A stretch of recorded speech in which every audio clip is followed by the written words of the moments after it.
Now we'll quickly talk about another basics, and this is like a reason to why some infections last for a very long time affecting us, and also a reason why sometimes you are trying to treat an infection but it is not going away, it is staying with you. So this is bacterial colonization and also resistance of that bacteria to antibiotics. Okay, so colonization just simply means many things are coming together.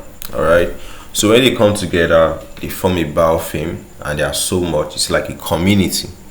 So of course, if I'm alone, things should attack me more than if I have a backup of my siblings. Do you understand? So that's just the basics. So what we have here, you just have to do it. The bacteria are coming together. They're establishing themselves on the host tissues and surfaces. So, the antibiotic resistance now is the capacity of the bacteria to survive even when you have exposed them to antibiotics. Do you understand?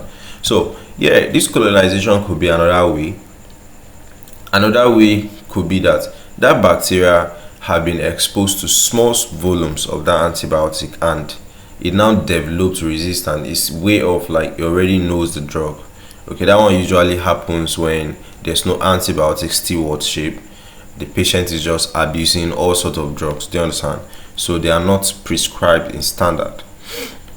Or sometimes they prescribe the drug for the patient, but he did not actually take it to the end like they actually what indicated. So what is bacterial colonization? It's just a process by which bacteria will adhere and will keep multiplying on the host tissue. It could be in the skin, it could be in the gut, it could be the respiratory tract, medical device, just anything though. So key sites: skin and mucosa surface, could be gastrointestinal tract, could be hospital environment, like all those instruments, surfaces, equipment. Well, colonization is actually the first step before infection comes in. So the first step of the first microorganism is just like when your grandfather came to discover your village. He discovered it and he called it other brothers to come around. Do you understand that kind of thing? So that's how we do.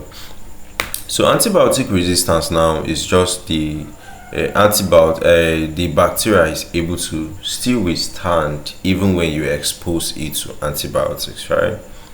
So there are different ways that the bacteria could actually adopt to be able to evade those drugs. It could be that the bacteria has over time developed an enzyme that when you give the drug, the enzyme will counter. If you give the drug, the enzyme will counter. It could be efflux pump that expel the antibiotics from the bacterial cells. It could be target modification. So maybe some receptors that normally would have made the drug bind to the surface of the bacteria, they have switched. You understand? Then biofilm formation. So the bacteria are coming together and they are growing into a community. So it's easier for them to now resist, the drug. So examples of microorganisms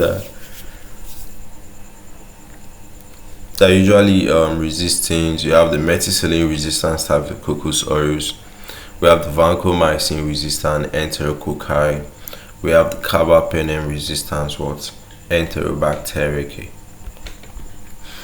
So the link between colonization and resistance is, resistant bacteria usually used to spread through horizontal gene transfer. Hospitals are hotspots for these bacteria to actually culture a lot, and form strongholds, Then antibiotics use if you're using antibiotics anyhow without prescriptions, you actually disrupt the normal bacteria that should actually be growing in some places to avoid the bad bacteria from growing. I don't know if you understand me. So that's what we have for these two processes.